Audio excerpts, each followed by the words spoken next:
እሺ ትላንት ያሳየኋችሁ ዘሮች አሉ። እነዚህ ዘሮች ለብ ባለ ውሃ 24 ሰዓት ተዘብዝፈዋል።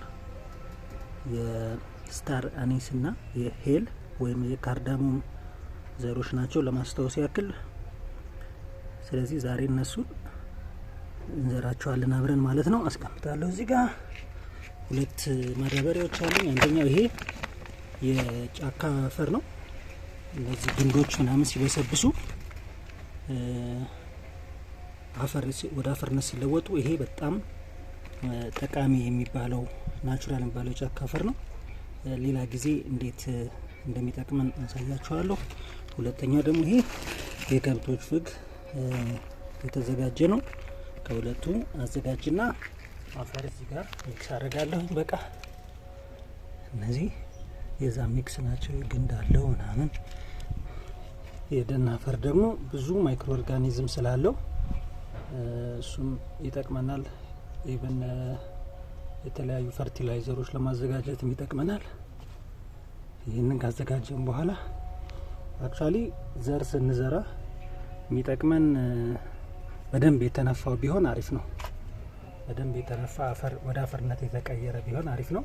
ይሄ በጣም ፋይን እና የደቀቀውን ዱቄቱን ነፍተን መጠቀም እንችላለን። ግን እኔ ሁለተኛውን ማዳበሪያ ይሄኛው ፍጉ ስላለ እሱን ቀላቅዬበታለሁ ማለት ነው። ሁለቱን ማይጠቀምኩት ይሄኛው ፋይን ስለሆነ ነው። ስለዚህ ዘሮቻችን እንዘራለን። ከዚህ ውስጥ አሁን ሁለት አይነት ዘር አድርጌያለሁ። ይሄና ይሄ አንድ አይነት ዘር ነው። ይሄ ተፈልፍሎ ነው፣ ይሄ ሳይፈለፈል ነው። አንዳንዴ እነዚህ ኪፕ ያደርጓቸዋል ከተለያዩ በሽታዎች ሊሆን ይችላል። ምግባቸውን እዚህ ሊያገኙ ይችላሉ። አንዳንዴ ደግሞ ይሄ ራሱ ከበሩን አንስተንለት ደግሞ እንሞክረዋለን። በሁለቱም አይነት ነው የምንሞክረው ማለት ነው።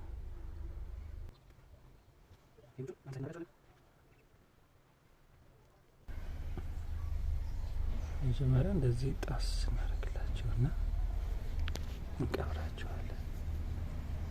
እርጥብ ስለሆኑ እጅ አይለቁም። ታዲያ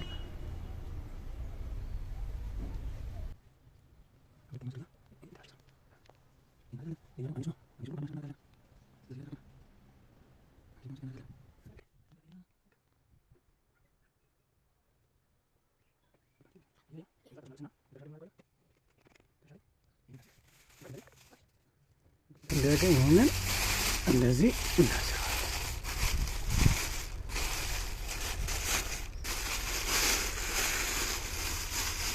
ሙቀቱም አይወጣም፣ እርጥበቱም አይወጣም።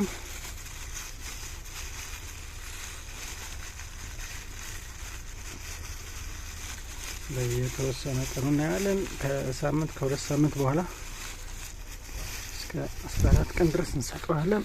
እየከፈትን ውሃ እናጠጣዋለን። ከፈለግን ደግሞ እዚህ ጋር በዛ አድርገን በዚህ ማጠጣት እንችላለን።